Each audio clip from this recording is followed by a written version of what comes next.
खाली डीजे वाला भैया के एक मारे खाली डीजे वाला भैया के लेना खाली डीजे वाला भैया के एक मारे मां रिकॉर्डिंग स्टूडियो संत कबीर चौक सतौर।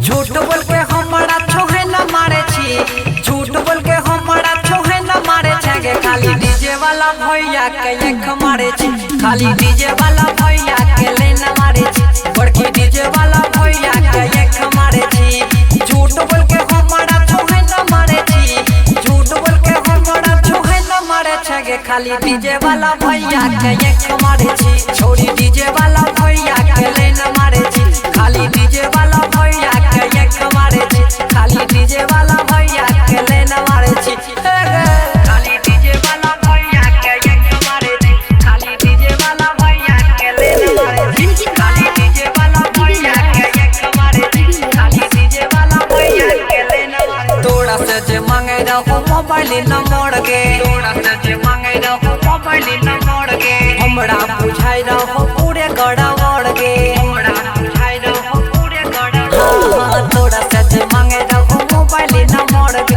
हमरा बुझाई रहो पूरे गड़बड़ गे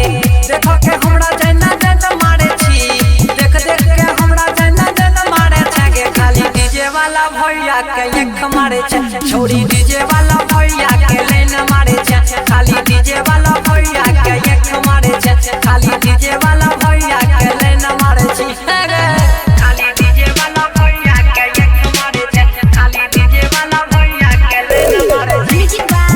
खाली डीजे वाला भैया के लेना मारे छी देखले रहियो सेल्फी खींचे न रही संग गए देखले रहियो सेल्फी खींचे न रही संग गए छोड़ तो पटक तोरा रूप देव रमन गे छोड़ तो पटक तोरा रूप देव रमन सेल्फी खींचे न रही डीजे वाला संग गए छोड़ तो पटक तोरा रूप देव रमन गे कोई न जो दुल्हन किया तंग करे छे कोई न जो दुल्हन किया तंग करे छे गे खाली डीजे वाला भैया के एक मारे छे छोड़ी डीजे वाला भैया के एक मारे छे छोड़ी राइटर सरवन के एक मारे छे किया डीजे वाला भैया के लेना मारे छे छोड़ी सतर वाला छोड़ा के एक मारे छी मां रिकॉर्डिंग स्टूडियो संत कबीर चौक सतौर।